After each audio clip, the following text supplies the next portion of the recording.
The Philistines are fighting Saul, while the Amalekites are fighting David. One is victorious, while the other falls. On the Bible Brief. Pick up your Bible and read along with us today. Learning happens better with a Bible in your hand.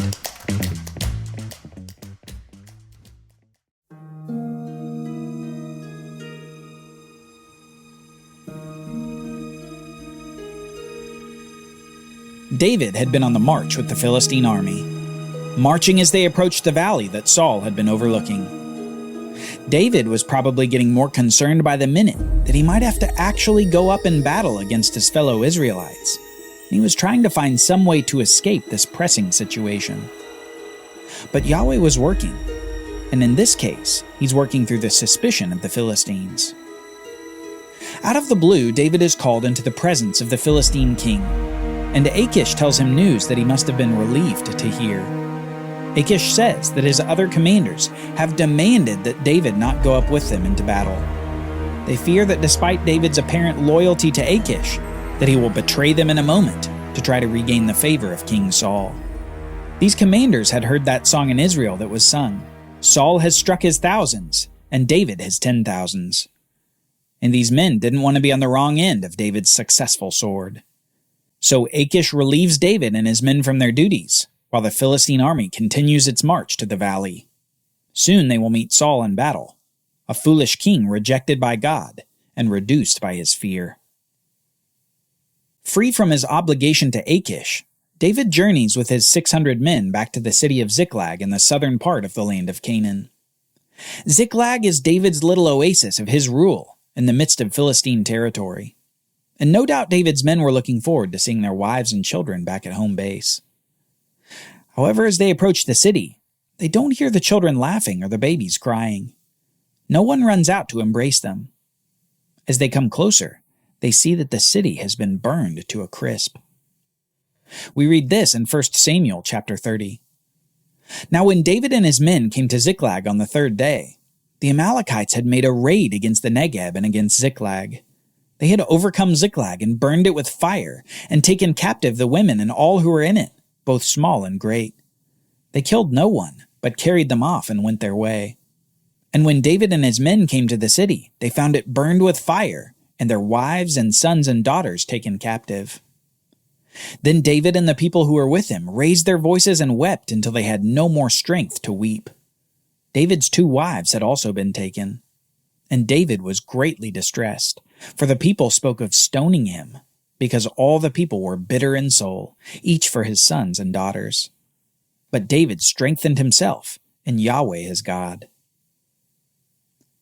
David goes from confident leader of his band of 600 men to distressed that they might stone him. The men are so distraught at the loss of their families that they look for someone to blame.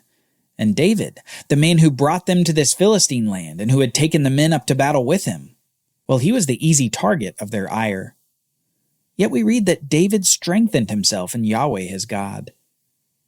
Despite the threat of death by stoning, David turned to God. Perhaps he thought of Moses also being threatened by the Israelites in the wilderness. He perhaps understood that men of God are often put under such pressure that only God can bring them through. So through the priest Abiathar, David asks God if he should pursue the Amalekites who had done this raid against the city. And God says this to David, "Pursue, for you shall surely overtake and shall surely rescue." So David set out, and the 600 men who were with him, and they came to the brook Bezor, where those who were left behind stayed. But David pursued, he and 400 men. 200 stayed behind, who were too exhausted to cross the brook Bezor. Exhausted from the journey to Ziklag and from the anguish of their discovery, David's band of soldiers shrinks by a third, and he takes the rest in continued pursuit of the Amalekite enemy. Soon, they meet a parched and starving Egyptian who had been a servant of an Amalekite. He'd been left for dead because he'd become sick during the raids that the Amalekites had done in Canaan. So David and his men feed the man and give him water to drink so that he recovers, and then they get down to business. You can imagine, they want to know where the Amalekites had taken their wives and sons and daughters, and they cut a deal with this Egyptian man. They won't harm him, and in return, he'll show them the way. Now, they're hot on the heels of the Amalekites. And when David and his men finally catch up, they see that the Amalekites were spread all over the land, eating and drinking and dancing, because of all the great spoil that they had taken from the land of the Philistines and from the land of the tribe of Judah. And David struck them down from twilight until the evening of the next day, and not a man of them escaped, except 400 young men who mounted camels and fled. David recovered all that the Amalekites had taken, and David rescued his 2 wives. Nothing was missing, whether small or great, sons or daughters, spoil, or anything that had been taken. David brought back all. The endurance of David's men is rewarded as they finally catch up to the Amalekites who are reveling in the spoils of victory. They appear drunk and disorganized, and David's men quickly strike down their Amalekite enemies.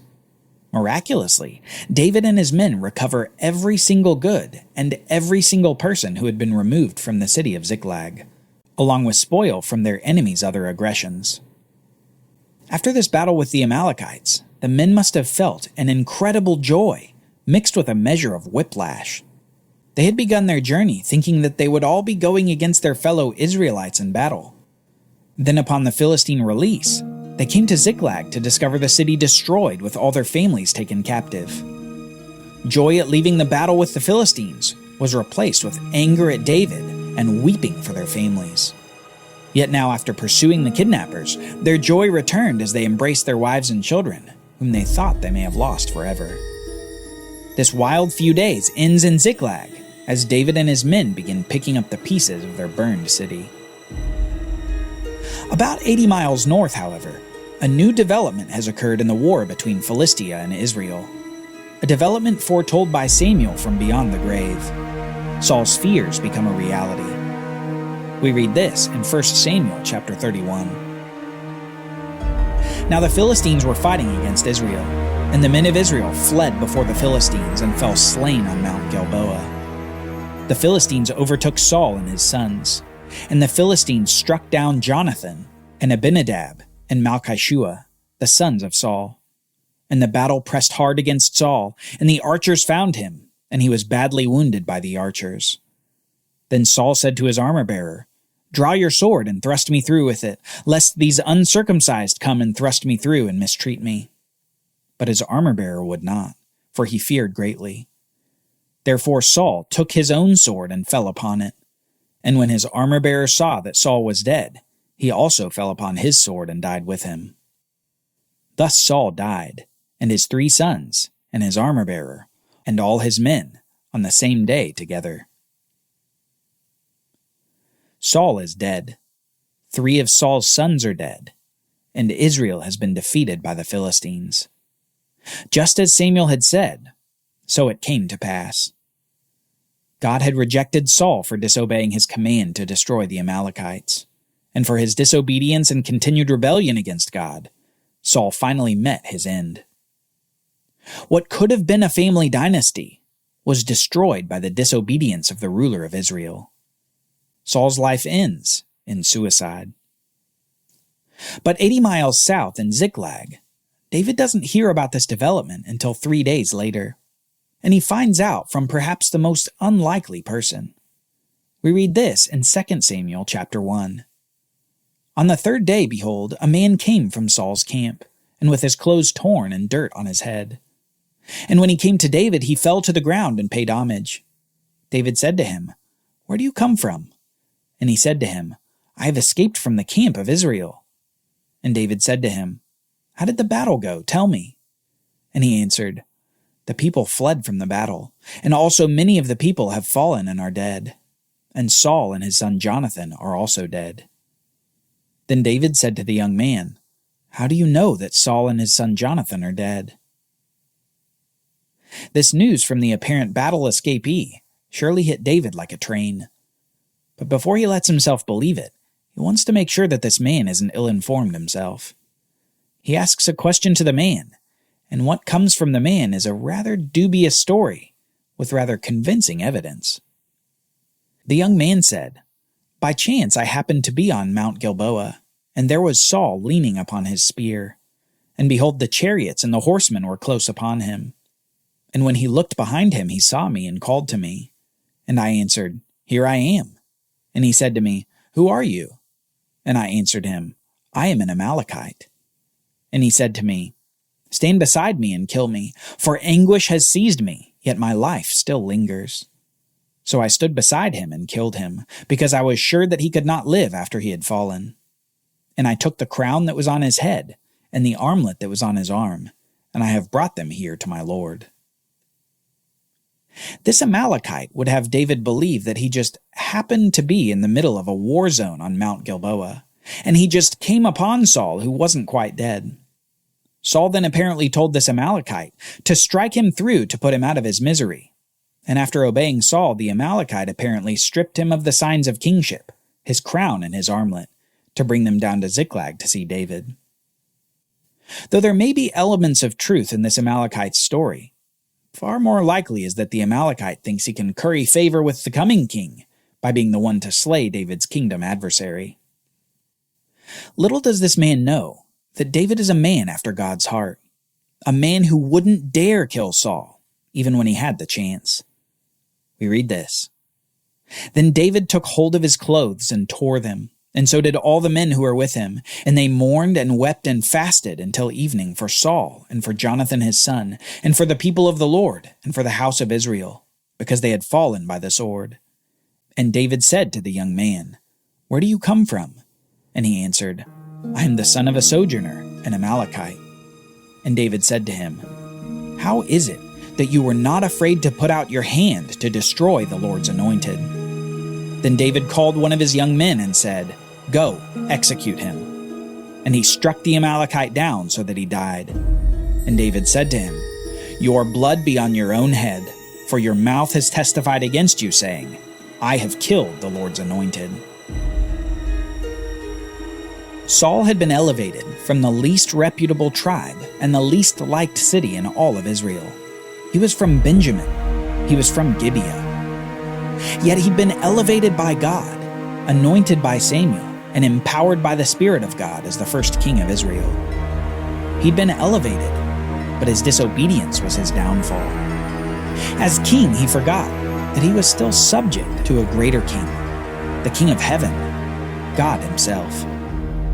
God commanded Saul that he should devastate all the Amalekites down to the livestock, so that anything that breathed of the Amalekites would be killed as a judgment upon them. Yet Saul deviated from God's command, and this would be his tragic sin. The sin that would lead to the end of his dynasty and his replacement by a man after God's own heart. Saul's end would be an ironic twist on his very disobedience. On the day that Israel is defeated in battle, David defeats the Amalekites that Saul failed to conquer. On the day of his death, the signs of his kingship are stripped off his dead body by an Amalekite scavenger. The very people who he had been commanded to destroy are intimately connected with his death and with the rise of his anointed successor. With the death of Saul, David's time has come.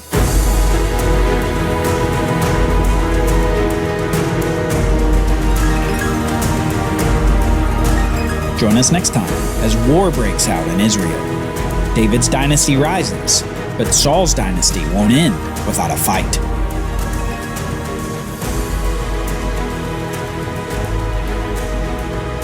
The Bible Brief is brought to you by the Bible Literacy Foundation, dedicated to helping people like you learn the Bible.